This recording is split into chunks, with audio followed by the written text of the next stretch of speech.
Hello, and thanks for checking out episode 107 of the Eyes Free Sports podcast. My name is Greg Lindberg. On this episode, we have a returning guest who was previously on episode 93 of the Eyes Free Sports podcast. So feel free to dive back into the archives to hear the original interview with this individual. And so she actually pitched the idea to me to come back on the podcast to chat about mental health and athletics. And she really wanted to kind of open up and be vulnerable in sharing her story of dealing with and overcoming mental health struggles that she's had in her athletic career.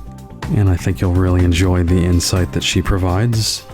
And for anyone who might be going through mental health challenges now or in the future, hopefully this conversation will provide some inspiration and motivation for you. So let's get rolling now with episode 107.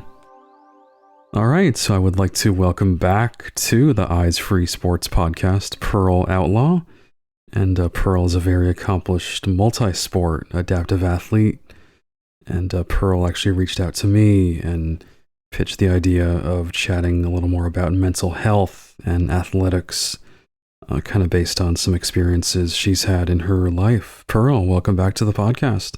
Hi, thanks for having me again. Definitely appreciate you kind of pitching this idea. And I truly believe mental health is not discussed, nearly as much as it should be just in general in our society. And especially when it comes to athletics and the disability community. And I feel like it just really makes, a heck of a lot of sense to have this type of conversation. So appreciate you being here for that. Yeah, it's making me chuckle because I know I think it was a Facebook message after our first episode, and I kind of said, I feel like everything I talked about was too good. Can we redo it? I wanted to redo, but then you get some of the credit for a second episode. Cool. Okay. So for those who might not have heard your first appearance here on Eyes Free Sports, if you just want to talk a little bit about your athletic journey, your athletic career. Yeah, so oh goodness, it's been a long one. I think I'm in my 10th year of sports, which is crazy. But I started in high school. I ran cross country and then got into my first sport that I really got competitive in, which was rowing. And I joined the para-national team in 2018. That was my first year on the team. I've been to 3 world championships with para rowing, and then in 2019 got introduced to the sport of Nordic skiing or cross-country skiing. And it took me a little while before I kind of jumped into that as well, doing some more racing with that. And I just last winter was my first competitive season with Para Nordic, and this will be my second. So I'm still a bit of a newbie with skiing, but I really love it. Gotcha. Very cool. So let's go ahead and dive into mental health. So just talk to me about kind of when you might have started recognizing some struggles that you had, and just kind of wherever you'd like to start on that journey. Yeah, I think I have always, always had some challenges with that, with just more generally, as I was growing up, and partly I think because of having a disability, there's a lot that goes into the way you think about yourself and the way you worry about others, like what other people are thinking about you, and trying to navigate the things that you can do and kind of adapting when things change and everything. But really, I started to it it really started to affect my life. I'll say it that way, like negatively get in the way just in the last few years. And I think a little bit through college too, now that I like to say I'm kind of on the other side of it and I know a lot more about myself and my brain and the way it works. I could kind of look back and say, oh, okay, that actually makes sense with the way that I struggled with certain things, even in college, and high school, like just feeling like everyone around me was so composed, and I felt like my emotions were kind of always on the surface. And I was a very I would say I was a very fiery personality when I was a high school athlete and a little bit of college athlete. I kind of didn't have a filter, and I was very passionate. We'll put it that way. Yeah, and I laugh about it now, just me as a little 16-year-old. But yeah, it was really the pandemic, and then just the last few years where it started to really affect my enjoyment of my sport, and it started to become just really hard to get through every day and each training session. And Gotcha. mhm. Interesting. And then, so when did you kind of realize that, maybe you should kind of seek help, that it was really impacting you, to that big of an extent? I think that's one of the things that I wish someone had told me earlier, and that I would tell someone else if they were in my shoes. But you know, as an athlete, you are always told, and I think it also just attracts people with this personality of like, no, okay, I gotta power through. And I was going for a while, just, you know, thinking that, oh, this is just kind of what it's like to be an elite athlete. Everybody worries all the time about whether they're good enough, or everyone is at practice just constantly thinking about what needs to be fixed and where they can be stronger, and their technique, and in rowing in particular, the other people in the boat, their technique, and these constant just constantly on themselves about what could be better. And no one told me that that was not the case. That you didn't have to be constantly stressed out and pretty pretty miserable, Hmm. during each day and each training session. And so yeah, for a long time, I think a couple years, really, I just kept pushing to, oh, I'm just not mentally tough enough. I just need to be mentally tougher and have more positive self-talk, and all this stuff you read about in sports psychology books. And I just kept pushing and pushing and just trying to do it all on my own, just with the power of my own brain and my own thoughts. And I liked it. Well, then looking back on it now, it's like it kind of broke my brain. I put it that way. And I just kept thinking, okay, I just need to finish the season and things will get better. And I just need to get to the next training camp, or, oh, okay, I just need to get to the winter when I'm skiing instead of rowing, and then it'll get better. And I think I got to the point, and it did take a few people around me saying, hey, yeah, it probably isn't the best that every time we have a conversation about rowing or the schedule, or that you start sobbing. That's probably not Hmm. the best sign.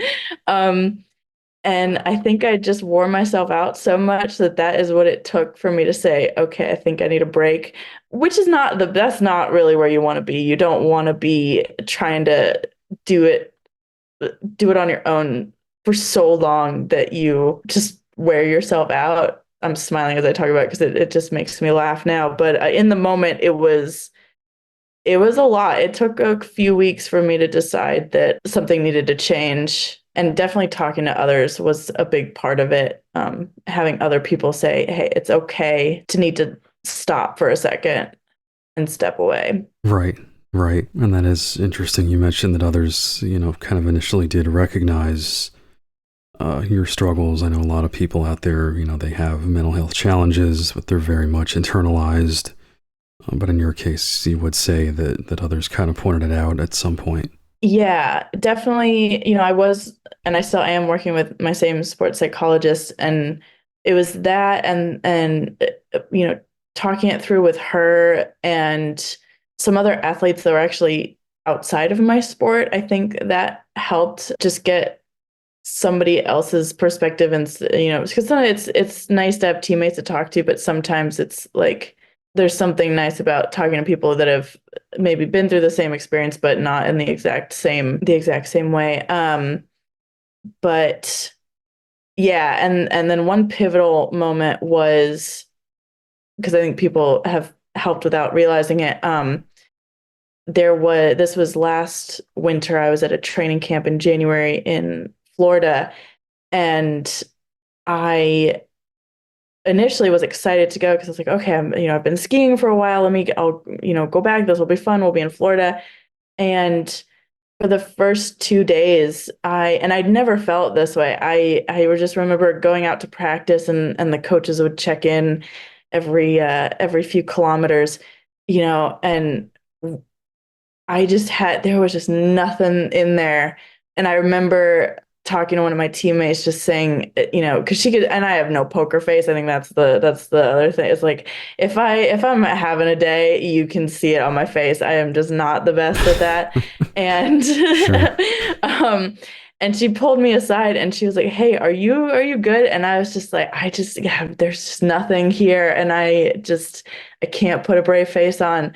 Um, and I managed to get through that week. But one thing that I think a lot of people don't know is that in between practices, I was at least one time, maybe more, I was just in the hallway with my sports psychologist, just crying because I didn't. And I'm sorry, I'm getting emotional, but I wanted to be happy and I wanted to be there so bad. And I wanted to be a good teammate and I wanted to work hard for this sport that I used to love so much, and I just didn't know why I couldn't do it. Right. Um, yeah, I just didn't know why I couldn't turn my head around. And then about probably a week or two later, I got through that camp. I didn't quit. I was kind of like, okay, you started it, you should finish it. And we had a call where we were just the team Zoom call. We were just talking about scheduling and nothing even, particularly stressful. And I was just so anxious the whole time. And I think the deciding moment of me taking time off was talking to another teammate of mine and asking him how I was like, um, I don't even know if I asked him point blank, but I think we were just talking about how the meeting went. And he was like, "Oh yeah, I'm so jazzed up. I'm so ready to go. I can't wait." And I just like kind of I was like, I just feel like I want to sink into the floor and take a nap. And that's when Hmm. I asked him and I was like, "Do you think I need to take time off?" And he said, "Yeah, I think so. I've been thinking that for a while. I can see that you've been just fighting really hard, um, like I said, to just flip it around." And yeah, so he was really supportive. That helped a lot. Sure. Sure. Well, hey, I definitely appreciate your, willingness to kind of take us through some of those dark moments and be transparent here and just kind of transitioning forward. So then, as far as I know, you did mention to me, actually seeking professional help, and I'm not sure how much you want to share, but feel free. Yeah, I mean, that's really why I wanted to do this episode because especially in interviews and talking to people, it's a lot of good vibes and happy feelings and yeah, it was an experience that I went through that I'm on the other side of it and I learned a lot. But the first step was kind of making the final decision that I'm going to take time off from rowing in particular. And once I did that, and I actually was able to, I didn't, I just gave myself time and I took, let's see, I decided to take the season off in February. It took me until April or May to even get back on a rowing machine at the boathouse. And then it took me until June to get back on the water in any kind of boat. And then it took me another month or two to get into the double scull, which is the event that I competed in. It took me, so time helped a lot. And then at the same time, I started working with a psychiatrist. And that was partially because it got better. And then I got home and I would still struggle with things like I'd be sitting on the couch about to go to a workout class and be going back and forth with myself for pretty much the whole day would become a pep talk, trying to get myself get up and go to this one workout class and it was the only thing I had to do that day. And that was when I was like, okay, I still can't do this on my own. I took a step, taking time off, and it helped. It got better, but I don't think this is normal either, you know? Um, Right. yeah. And yeah, so I found a psychiatrist who is really great. I really like her. She's we laugh about it now because it started well, so long story short, I found out I got diagnosed with ADHD, which was a surprise to me, and it kind of snuck up on me the way my psychiatrist said that she first described it as just the anxiety I was feeling. She was saying, "Oh, it's similar to what someone with ADHD would experience." And then it was the next session was, "Oh yeah, I think you're a little bit on that spectrum." And then the next session was, "Oh, did I not tell you that I think you have ADHD? Oh yeah, you do." Um, so that made a huge difference because it meant that we kind of approached my treatment and medication and all that stuff differently as opposed to just being like, "Oh, you just have anxiety and you just have depression." And I think within a week of switching up what medications I was on, I remember doing a workout on the rowing machine and my mind was completely blank. And that had never happened before. I don't think ever. Maybe I could count on one hand during my whole rowing career that that's happened. And I was sitting there thinking to myself, "Oh my God, this is so easy. This is this is so easy." And I rode like 15 kilometers and I was so excited because it had never felt like that. Hmm. And that was one of the biggest challenges was that every training session it would be it would be I'm feeling this, I'm feeling that. Well, we need to fix this, we need to fix that. You're too slow. You're not strong enough. You need to get your arms stronger and your hands stronger and your legs stronger and blah, blah, blah. And imagine that for like 2 hours, uncontrollable, just thoughts about everything, like everything and nothing all at the same time. And Right. having that go away was just incredible. And a lot of those thoughts were negative. So yeah, it was a total game changer. So I am very much, and I tried the using the power of my own mind to heal my mind, and I'm sorry, for me, it didn't quite work very well, but the power of medication is and Adderall, it's fantastic. Um, so it made a huge difference. Nice. That's great to hear. And I'm curious, those maybe who have considered seeking, mental health support, seeing a mental health professional, but, they kind of view it as a stigma or they don't want to label themselves as having a mental health disorder or condition. Any advice to those individuals on, why you'd recommend it?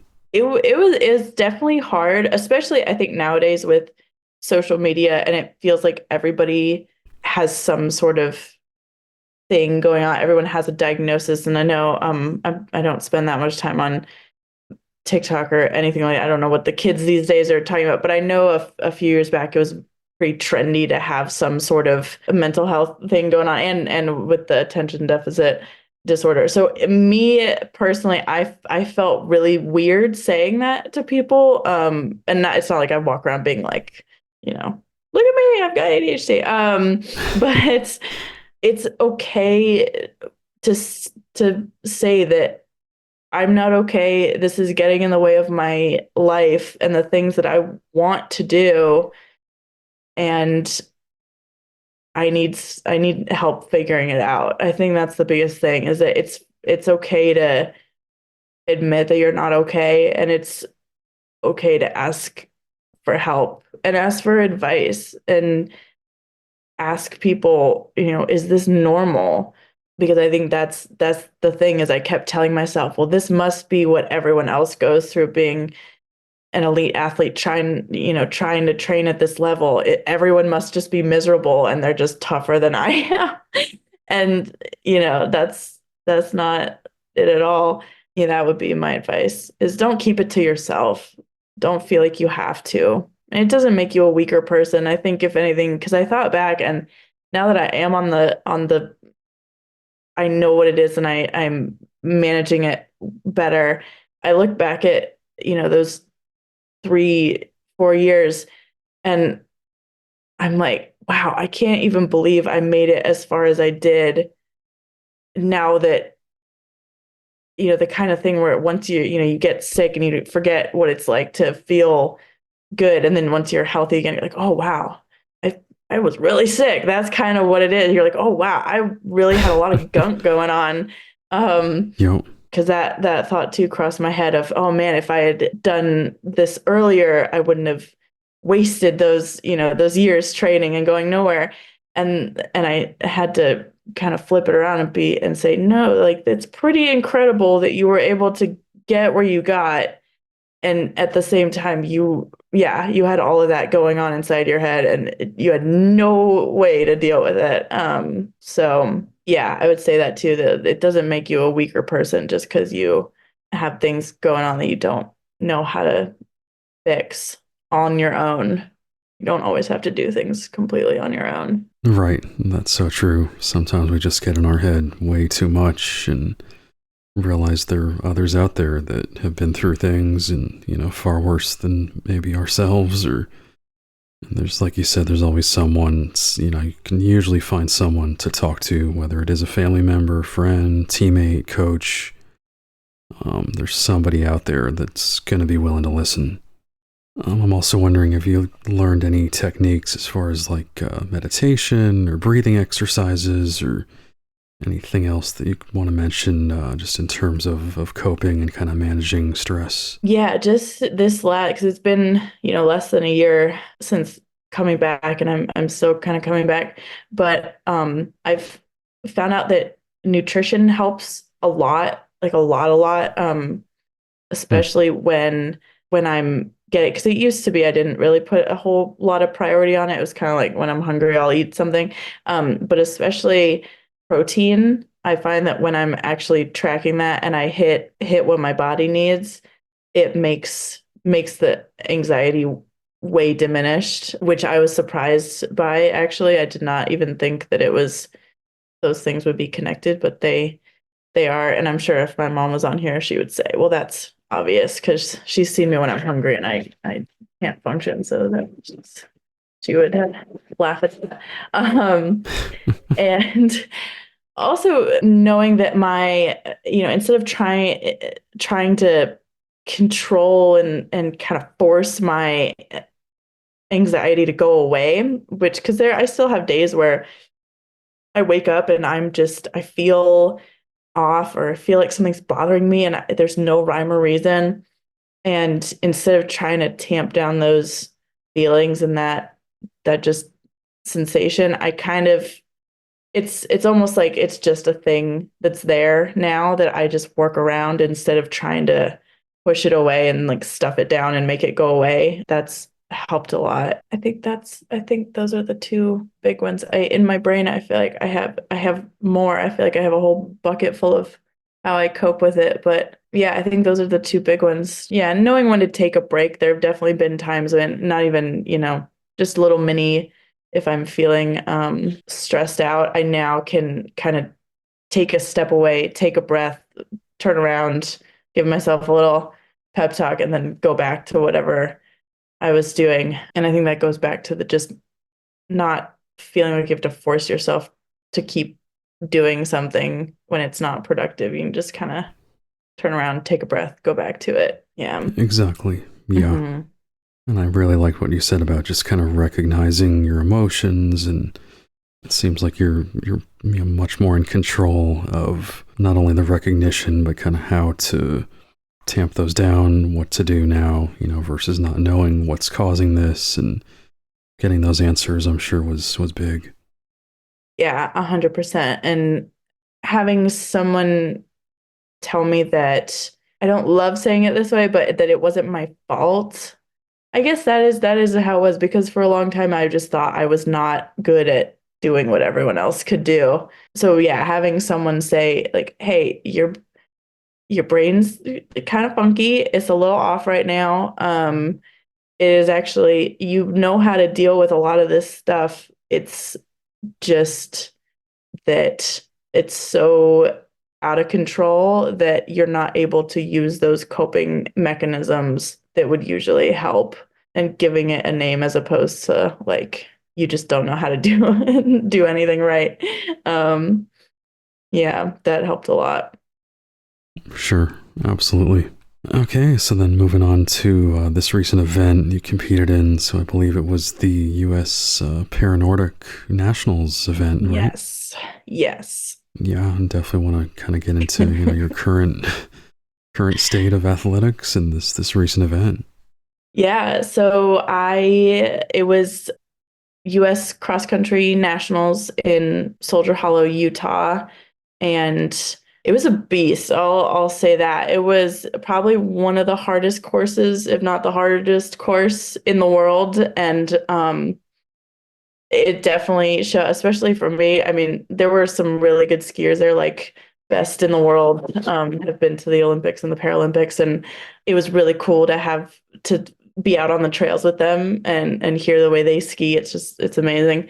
But yeah, so it was a kind of a week-long event. We had a 10-kilometer classic ski, then a sprint, a 1.6 kilometer skate sprint, and then a 10-kilometer skate at the end, which was the toughest. But I got two golds and a silver. It was pretty exciting. Nice, Yeah. congrats. Yeah. It was a lot of fun. I had a lot of fun. Yeah. That's awesome. And just how many folks would you say were in this event? Just kind of give us a little scope of, broad view of the event. Yeah. So there were total, I think they said there was about 500 athletes there, kind of junior Oh and wow, senior combined. Yeah. nice. Yeah, Yeah. and co-ed, I assume, males, females. Yeah, men and women, and then there were sit skiers there as well. And I was yeah, one of, let's see, I forget how many para skiers there were, but it was cool because we had a mix of able-bodied and para skiers. I see. Very Yeah. neat. And so, as far as those medals, I'm just curious. In general, what does it mean to take home that hardware to actually win and just be successful, and kind of reflecting on that, just in general, whether it's this event or any other event that you've competed in and medaled in.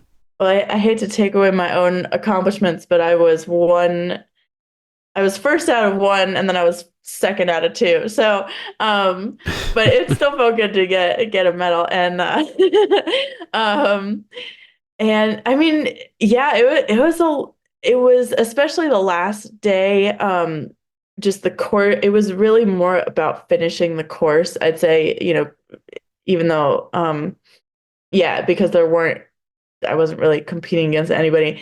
But it just felt really good to finish that course, especially on the last day.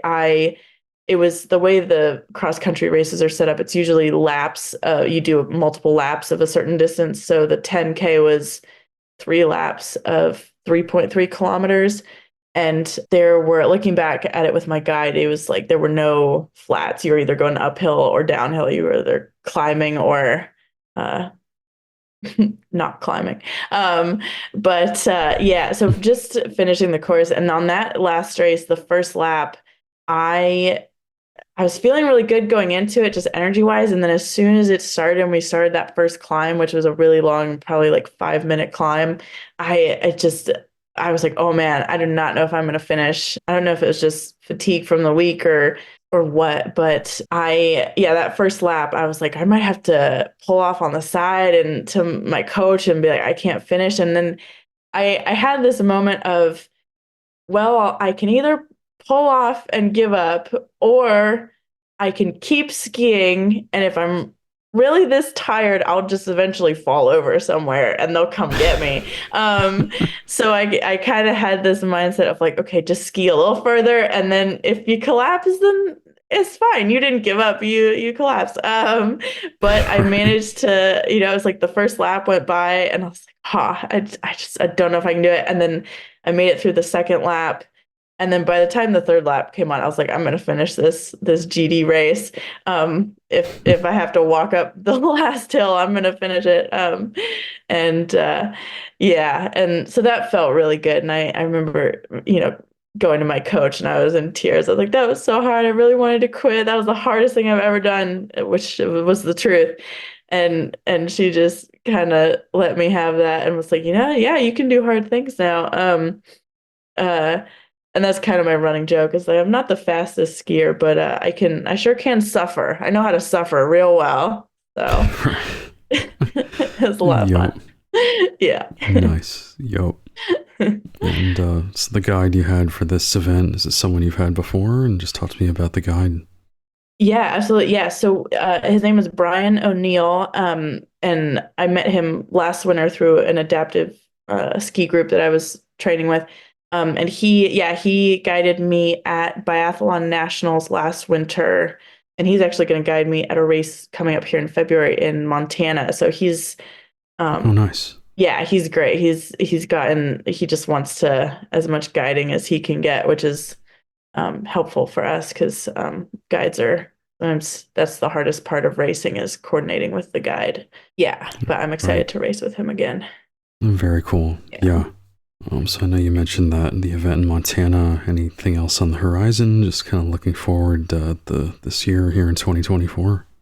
Yeah. So we've got the FIS Paranordic races in Bozeman, Montana in February. And then I'm planning on Biathlon Nationals again at the end of March. As far as rowing goes, I don't know this season if I'm, aiming for worlds or anything like that. I kind of just want to do some more casual races, just for fun and kind of, because I found that this past summer when I was really just training for fun, and I just, went to some racing with the Masters team that I train with out here in Portland.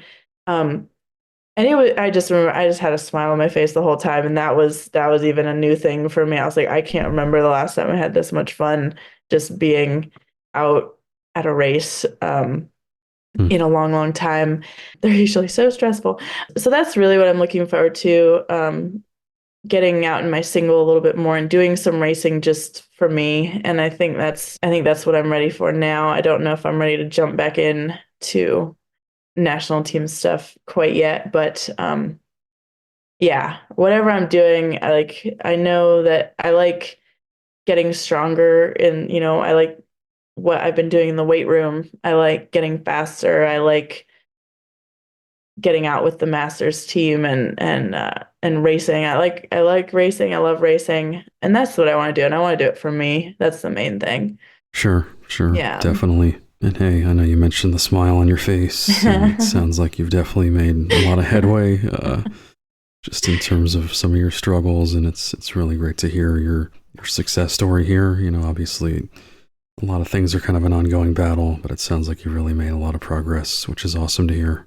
Yeah. And I mean, obviously it's still hard, it's hard to get yourself to get up and do workouts all the time with enthusiasm. I think that's a little bit of a reach to be, bouncing off the walls every day, but Yep.